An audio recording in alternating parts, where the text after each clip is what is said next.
Hey everybody, and welcome back for another deep dive. Today we are looking into something I find really, really fascinating. Okay.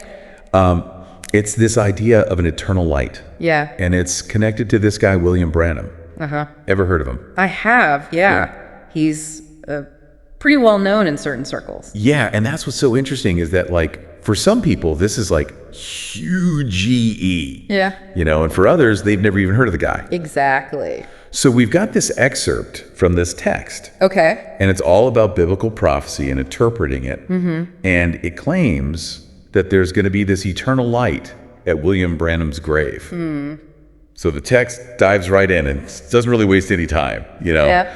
Calls William Branham a prophet. A prophet. And not just any prophet, but a prophet of the Laodicean Church age.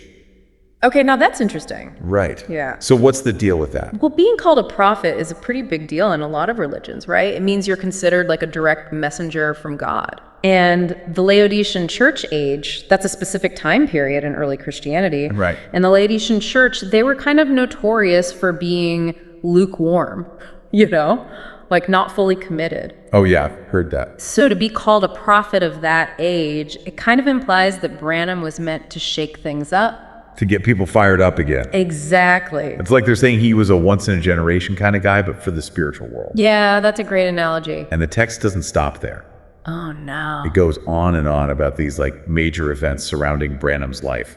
Like what? They talk about a brilliant light at his birth and how his death was like in perfect alignment with God's will. Wow. They're really building him up as this like almost superhuman figure. Yeah, it's like a superhero origin story. Right.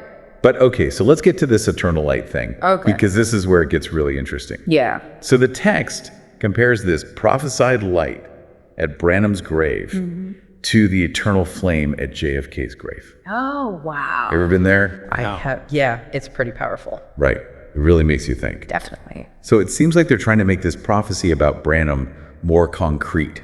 Yeah, give people something they can picture in their minds. Exactly. But they don't stop there. Of course not. They go on to say that this eternal light isn't just a symbol.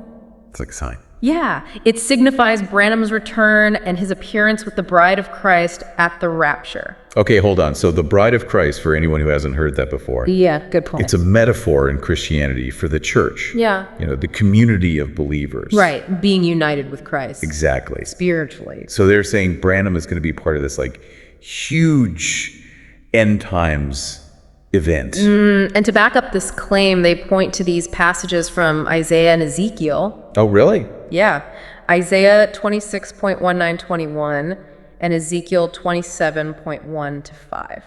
What do those say? Well, they talk about resurrection and restoration, and the text interprets them as clues about Branham's role in the end times. But couldn't those verses be interpreted in other ways too? Oh, absolutely. It feels like they're picking and choosing passages that fit their narrative. That's a valid point. Interpreting biblical prophecy is really complex, you know? Yeah. There are so many different schools of thought. So this is just one interpretation. Right, and it's definitely tailored to emphasize Branham's significance. Which makes you wonder how a prophecy like this affects people who really believe it. It's a big question, right? Like it could shape their whole worldview. Absolutely. They might see William Branham as this central figure in human history. And be constantly looking for signs of the rapture. Yeah, and focusing all their energy on preparing for that event. So we've got this prophecy of an eternal light. Right. A man named William Branham, who's portrayed as this like almost mythical figure.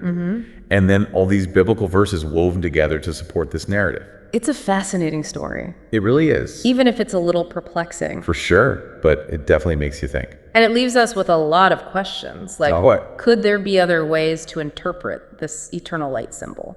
Maybe it has a meaning that goes beyond this specific religious context. I like that. Could it represent hope or resilience or even just the enduring power of belief? That's something for all of us to consider. Definitely. Well, that's all the time we have for today's deep dive. Thanks for listening, everyone.